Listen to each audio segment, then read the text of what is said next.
Malo le Saphron Matamua. I'm Nu'ali'i Eteroa Lafaele. And I'm Julia Arnott-Neenee. And this is Tech Voyagers, a series that explores the technology and digital realm as Pasefika trailblazers. Join us each week as we recap the latest tech news and look into the wins, challenges, and impact of technology in our Pasefika communities.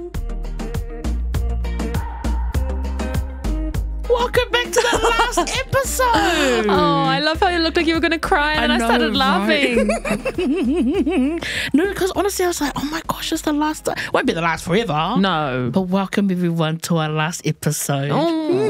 Of season 2. Of season 2. Season 2. So much in store. We did this. I know. What a journey. I still remember when we got here and I was so nervous. I know. Like I was like, oh my gosh, my hands are sweaty. No, I remember you didn't sleep and you were like practicing like all your different voice tones. In the shower even, hard out, lukewarm. Really helps the voice. That's better ever. Yeah, if anyone else wants to do a podcast, yes. That's really how it helped, Dave. But I can't believe we're here. I know. Oh my God. What have you learned along the way of this, sis? Like just doing a podcast together? I've learned that even though we are the queens of making things up, you can't make this stuff up. Like you have to research and it's a lot of people think these are like conversations, but there's a lot of stuff at the back that happens. Yeah. Like man, like I don't like to read, but I had to force myself to read about articles, and that's because that's how Iti on the Beat was. Like you just have to learn to prepare yourself. A lot of preparation really helps you a long way. I agree with that. I mean, it's like, it's easy to say, I mean, anyone can start a podcast, right? Like we know that anyone, and that's a good thing. Anyone can start a podcast. But if you want to be able to speak confidently, like eloquently, like clearly, there's so much preparation into knowing your points, knowing where you're gonna like what you're gonna follow up with, having different debates together. And that stuff doesn't always just happen. You know, if you don't know a topic, you can't just awkward is. Awkward. Yeah. Awkward is. Oh my gosh. Well, we won't stop you from listening from this conversation because there'll be more later on. But we're going to go straight on to Iti on the Beat. Iti on the Beat. Iti on the Beat. Iti on the Beat. Alrighty, news report number 1. Oh my gosh. We're finally finishing it up. So I'm kind of just like, I feel like ease, you know? Yeah. Be like water. I know. It does feel good to be at the final episode where, just so everyone's aware, this is not going to run how it normally runs. Yeah, nah, I doubt it. It's going to be like, did you say fluid like water? Yeah, I think that was Bruce Lee. Yeah, because if water goes in a cup, you're a cup. So I think we're a cup. We're a cup. Yeah. Wait, cheers. Cheers to the last episode. Cheers to flowing like water. Flowing like water. Last episode. Amen. Let's go. Let's go. Matamua. Yeah. Oh, bless. Well, we'll start with the real news, The best news of all is friends and supporters. So you're wondering what that is, fans? Who are you? Are you out there? Yeah, honestly, please, if you're a friend and supporter, holler at us. But just to give you a bit of context, you might all have thought that you were friends and supporters, but next year we're introducing partnerships. Yes. So if you want to work closely with us and want to be in a friend or supporter, come through, keep an eye out on our socials. But if you want more information, it's at info@fiberfale.com. We'd love for just to get to meet you, have a talanoa, but also if you felt real convicted in our podcast, you love us. Yeah. If you want us to keep going and growing, just come through. And Fiberfale has a future. Yes. Building future, because our sister here is a developer, saloon by strategies. Yeah. So that's growth. So that's growth. We've got this. So in this campaign, right, sis, that with friends and supporters, we're going to be encouraging people to get on board, partner with us on some of our products, some of our programs, think about how they might get involved with Cybernesia, support our talent, all the things, right? Yeah. So if you're one of those people that are feeling like that inside, we want you to take the next step. Yes. We want you to move from thinking into doing. Yes. Oh my gosh, yes. Right? From questioning and feeling the things into action and then traction. But honestly though, like we'd love to hear from you because really this is for our people, and if you want to really help our community, especially the future of our Pasefika tech, oh man. We need you. Yeah, climb aboard. It's going to go take explore. Action. Exactly. Don't just think about it, be about it. I can't do it. Can you do it? Thank you. There we go. Be about it. We love it. Well, talking about be about it, number 2 is the Tautai Tech Leadership Camp. Woo-woo. We've got new openings for amazing first one-of-a-kind day. Yes, it is one of a kind. Yeah, because if you Google Pasefika Tech Leadership Camp, you'll only find Tautai Tech Leadership Camp found here by Whaipawhale. Yes. Because that's why we built it. It is why we built it, because it didn't exist. Nah.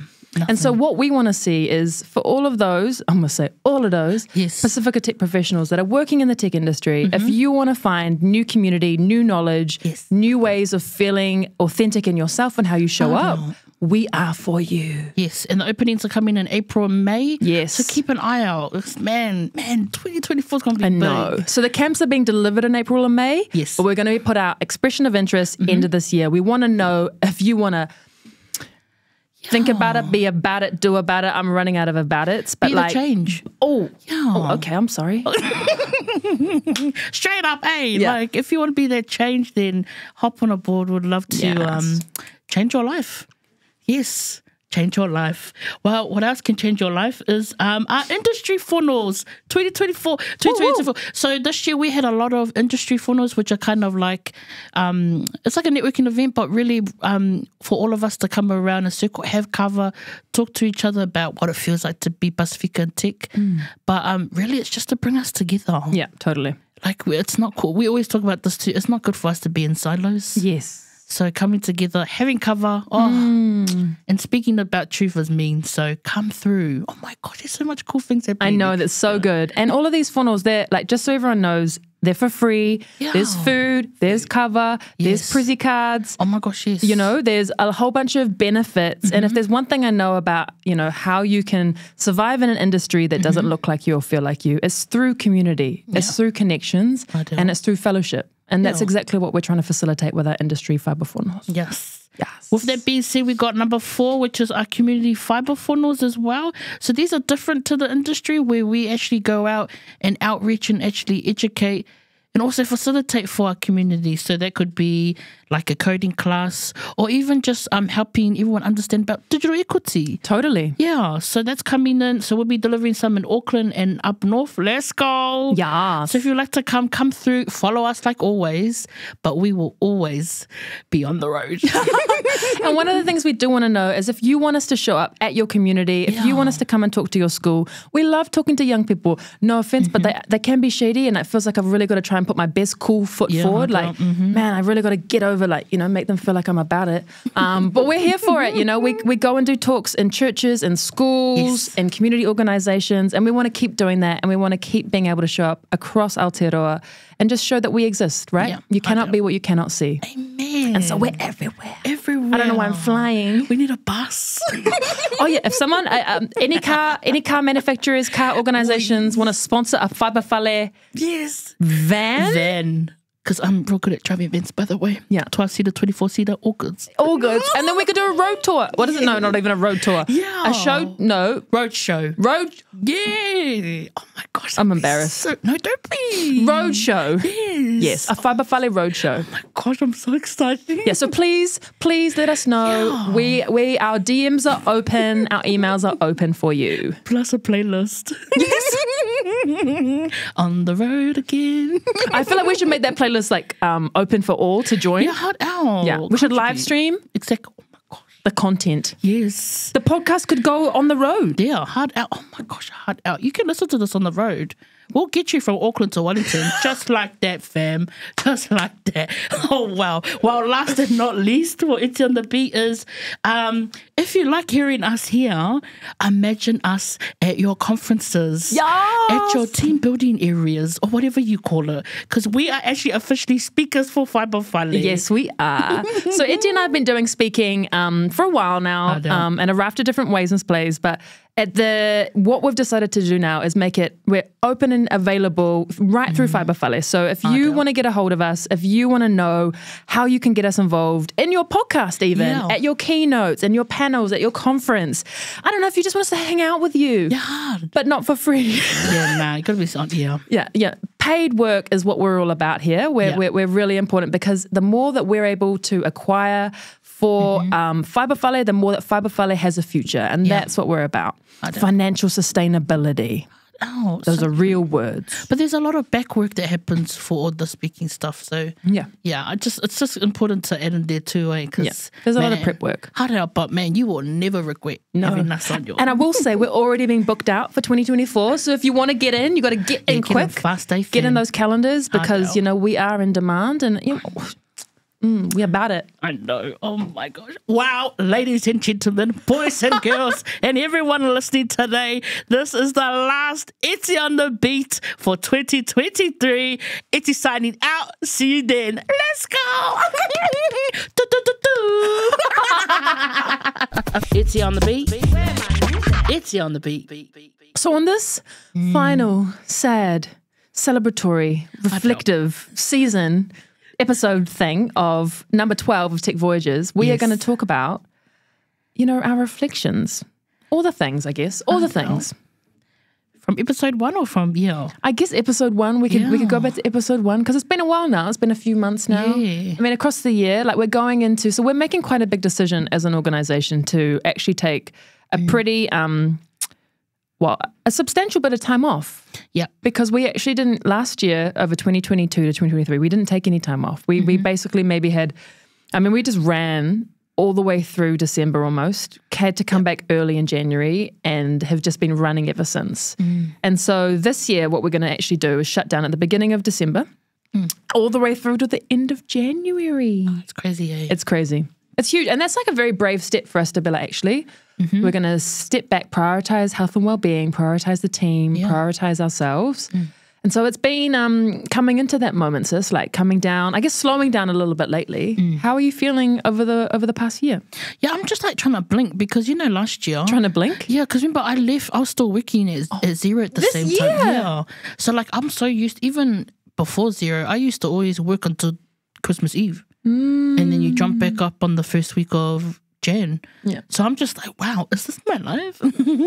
Hopefully. Yeah, I was like, whoa. But it's interesting. But man, much needed and deserved break for all of us. We totally deserve it. What a year, eh? What a year. So what do you think, sis, coming out of this year? And for me, some of the biggest learnings have been given the fact that we're basically only a year old, if that at this point, I think there's so many benefits to Aotearoa in the sense that, there's 2 degrees of separation. If you've got an idea, if you want to register a business, it's pretty easy to do. It doesn't take much to register a business online.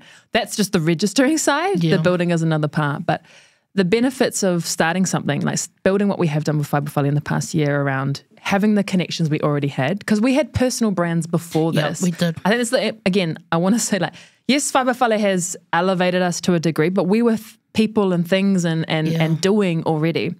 And so when we came together and over the past year, the benefits of being such a small country is that you can rise to the top, or no, not rise to the top. You can build traction behind you kind of more quickly than if you were in a massive, massive country or in a massive market, right? And that has incredible benefits to it. The flip side of that is, we are a country that is still riddled by tall poppy syndrome. And there still are, gatekeepers. There's still all sorts of only one of us can get ahead, different generational perspectives around us. And because we're, a small country too, that also makes it quite hard to exist when you're something different. Yeah, I do. And I think that's probably been one of my biggest seasonal learnings over the past wee while is whilst I'm so grateful that our smallness allows small ideas to gain traction quickly and kind of new things to build awareness and to build influence and to kind of get underway like we've been able to do in this past year. The flip side of that is that, if you are somebody that's doing that and doing it differently, with every time that there's traction, there's also friction. Amen. That's the one. You cannot have traction without friction. Yep. And the friction that we've also been interfacing with and experiencing, I didn't expect that in our first year, maybe. And maybe that's me being, again, naive to the fact that we are so different. Yeah. I didn't think we were that different. I didn't think what we were doing was that different. Yeah. I just thought it was just, the right thing to do. And I am so grateful for the momentum we've built and the movement that we've built. But the friction side of it, the resistance side of it, or the kind of people that want us to be smaller and stay in our box to, be more, I don't know, manageable. Yeah, I do. All that sort of stuff, not necessarily as unapologetic as we are. I think that's the part that I find still pretty hard about being in Aotearoa, still pretty hard about how tall poppy syndrome shows up in a raft of different ways, in the sense that if you start poking your head up above the pulpit, if you start putting your hand up and putting your ideas forward and putting yourself forward and being proud of yourself and unapologetic about who you are, that we don't approve of that. I don't. And because to add to that too, it's kind of like, so from my view, I kind of knew the moment we started this, it would not be easy. It would not be easy at all. Like, oh my gosh, hopping in, I was like, I think that was why I was so scared. Because remember, I couldn't. You were full time, and there was always talk about me coming full time. Yeah, there was a lot of uncertainty for me because I was just like, oh. And I don't know, either I'm a mind reader or a forecaster or a weather reporter, but I was just like, oh, once I put my foot here, because I was, and that's just the thing is, the mindset of trying to have everything when you need to actually stay in one thing and put, because man, when I grew up, I always had to do 5 million things in one go, but then I was too scared to go all in. So I think I did know it was going to be tough, but when everything happened in the year, I thought, oh, nah, if I wanted to give the best to you and also Seth, then, oh, man, have to, you're either all in or let about. Yeah. So going all in has been exactly what I've predicted, but there have been some surprises on the way. Like, they don't write books about this. No. You go to all the business schools or all the universities, but man, we need to write a book though. We do need to write a book. Yeah, because man, this year has been 4 seasons in every day. I know, it has been. Yeah. I also didn't anticipate that us having sovereignty over our voices and our stories would rattle so many people. Like, I never thought that us being able to speak how we want to speak and be authentic. Like, I probably didn't anticipate that showing up as 100% authentically Julia would be scary for so many others. And for them to project that back onto me of like, I've had people say, oh, I heard she's quite scary, or heard she's quite strong, or heard kind of those projections around what it means for me to show up with clarity and confidence and authenticity and unapologeticness. Yeah. And like, you go into some communities and some people say, oh, you're fierce. And then you go into some rooms and they're like, you're aggressive. You're like, what? Can we choose one? But trying to not hold on to that. Yeah. I think that's probably been a big journey for me, is that if someone's going to receive me in a way in which they view me, that is not for me to carry. Their opinions of me is more about them than it is about me. Yeah. And I'm not going to please everyone, but the person I do want to please is myself. Yeah. Oh my God, yes. You're going through the lekea mindset. I like it. We love the lekea mindset. I don't know, because the main thing is you and your bubble, you and your tight knit, your core. Yeah. I feel like you've had that really strongly, like this is lovingly in comparison. You've, self-assurance, number one strength. So for it's like that, like you've got a strong sense of self and a strong sense of who you are, and how you show up in the world. And I almost feel like you had accepted that the world is going to view you in a certain way from the moment we started. From the moment I met you, I guess. Yeah, I don't. Because you know how with your examples, it was, mine is like, what's it called? They only want me when I'm funny, when I'm joking. But like, oh, here's an example. Oh my gosh, I've got a good example. I just almost fell off my chair. Yeah, because so it was when I used to play indoor netball. Back then you couldn't catch me. But like, I got in like a bit of because everyone knew me as the funny hype and like I'd cheer for everyone. But there was this one time, because indoors like different, like it was boys and girls in the same team, and one of the boys like pissed pissed me off because he hit me in the head. But then it caused me to get real angry because I'm like, don't you touch me there. But when they saw angry Iti, everyone was like, oh. But would you, no, hold on. Is that angry Iti? Or is that just strong Iti? It was strong Iti because I was like, no, culturally, you don't touch my head. Yeah. You cannot touch my head. Yeah. 2, like the way we grew up culturally is it's the relationship between the brother and the sister, you know, because he wasn't my brother, but it was just like, man, can you not knock me over? Like, do you not see that you're like a boy? Like, but it just made me like it made me real strong, and I didn't like lose at anything, but I was real like, don't do that. Yeah, and then, you're being affirmative, you're being strong, you've got conviction around what is right or wrong, you're setting boundaries. But you know what really hurt me afterwards? Was that whole team that was there started treating me real different because they saw the different version of Eteroa. And then I was like, you know what? I want my money back, guaranteed. But like, you can't expect me to just get walked over like that. Like, but that's like, that what I hadn't anticipated is, when we started doing this and being about this, like, we were never just one person. We were never just one version of ourselves. But it's like, in order for the world to feel comfortable with us, we have to fit their definition of how we should be. Yeah. So you're only allowed to stay as the funny one. That's how you're allowed in the room. Exactly. It's because you bring the energy. Yeah. But you're not allowed to bring the strength, the strategy. You're not allowed to bring critical thinking. You're not allowed to question cultural safety. Like, whoa, that's too serious. And I just think, and I know that when I'm with you and Saphron, we just sit there and we all know what we're all like in that. Like, man, we're like the ultimate shapeshifters. But we have to maneuver in very different ways or for me, also to get through to have a seat on the table. Yeah. I don't want that seat if I can't be, I don't want the seat if I can't be me. I don't. Because what's the point? I don't. I'm only there to fill your definition of me. Exactly. I'm only there to tick your box. Hard.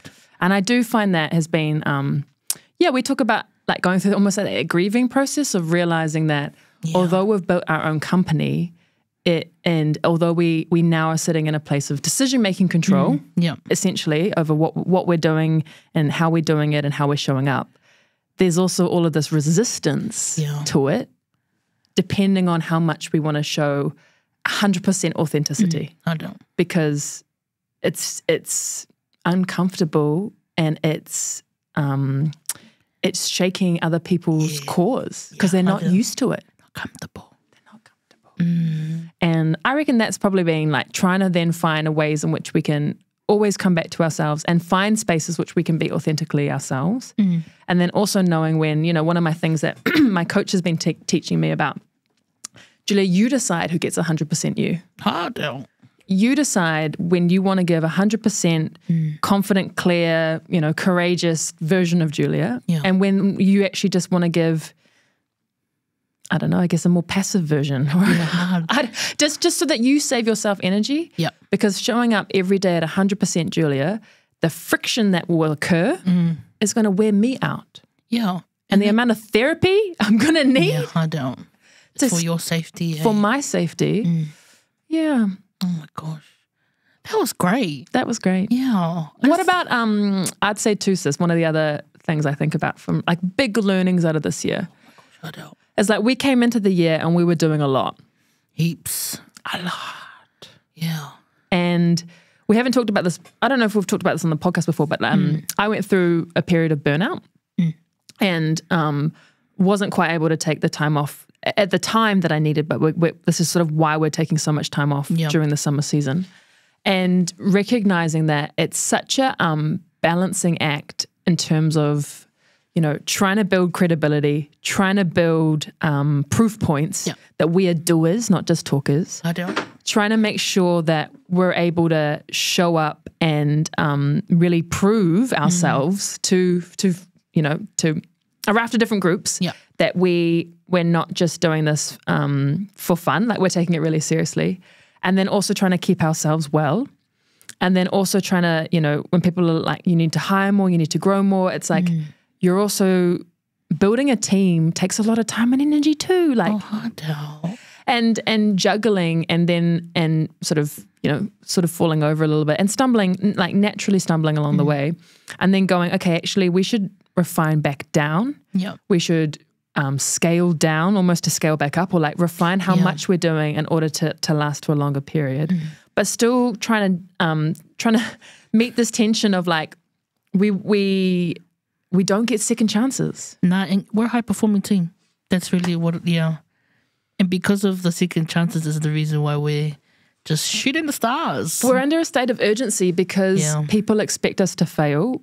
Or like, and again, people are like, "What people expect you to fail?" And I'm like, 90% of startups fail in their first year. Yeah, exactly. The stats show, fam. Like. The stats show you are lucky to last it after a year. I don't. And like knowing that,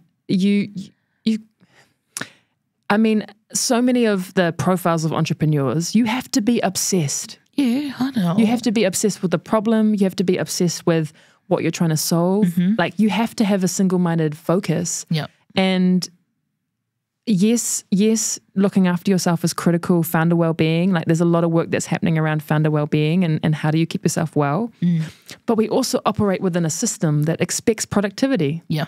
High returns, high impact. And like we're under some of the, we're under some situations where like we've got to show how many people have come to things. We've got to show how much we've done within 6 months, 12 months. And if we're not hitting that, if people don't feel like we're moving along in the direction that we should be, well, that's our financial security. And because a lot of that learnings too to prove is, this is sister's really cool saying is they don't want more than just bum on seats. Yeah. They want, I'm like, oh my God. And because it's not enough now. Yeah. So it's just like even trying to build more on like a evaluation journey too. Yeah. Oh, that could be a potential subject. Oh man, the whole space around evaluation has been huge. It's been massive. So I do think we've gone through this big journey too of how do we refine what we're doing so that we're looking after ourselves, play to our strengths, whilst also having built trust from doing so much. I know, right?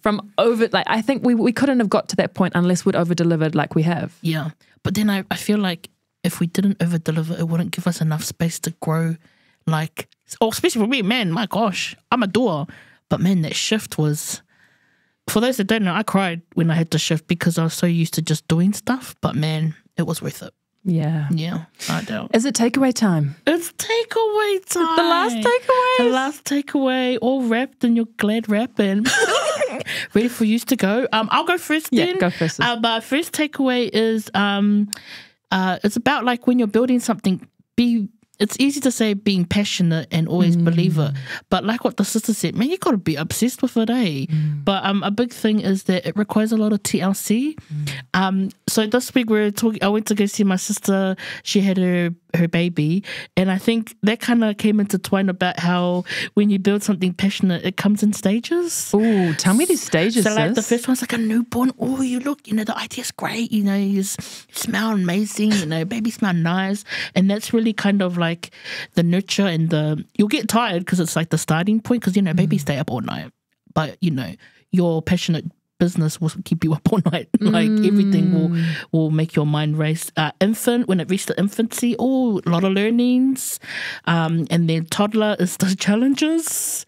And then last but not least is the child, which is just another season for the whole cycle to start all over again. Because it's just, man, we should really write a book, eh? I think there's some independent publishers we could partner with. Exactly. Man, would love to be on a penguin book. But what about a beluga book? Beluga book, yeah. But you know what? That's my takeaway. If you're going to build something, there's always a cost. There's always investment. That's so good.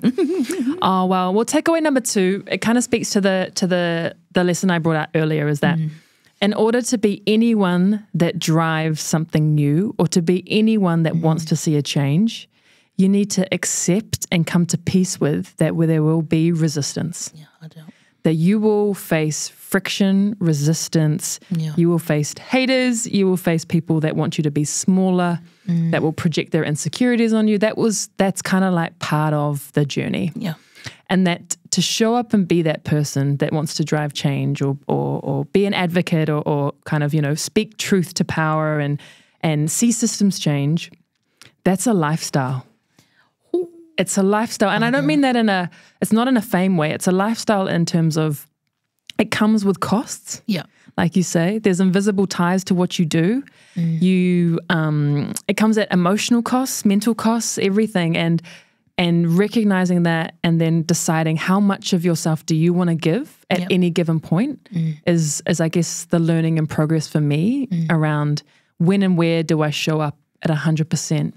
Yeah. But recognizing that in order to be someone that wants to see change and stand for change and especially stand for justice, you better accept and come to peace with that people and society itself will try and resist that and be uncomfortable with that. Yeah, I do. And those are our takeaways. Ooh, here is your order. I just feel like I'm just giving it and it's like, bye. Goodbye. But enjoy, because man, those are pretty good takeaways. Oh, that's us. Yeah, that is us. That's us, sis. Oh my gosh. Episode 12. Well, I'm excited for the future. You know? I'm so excited for the future. I'm excited for the fact that we've only, you know what I want to say? Yes.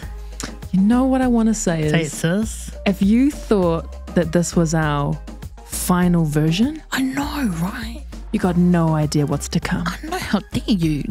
We are elevating, levitating. Yes. Take it from 1 to 10. Transforming. Oh, don't take the stairs. No. The elevator. We got more to come. And we've got more growing to do. Yes. We've got more doing to do. We've got more telling to do. We've got more modeling to do. I mean, role modeling, but also... Yes, if you want to. Also, hire us. And yeah, I hope that everyone has an incredible summer.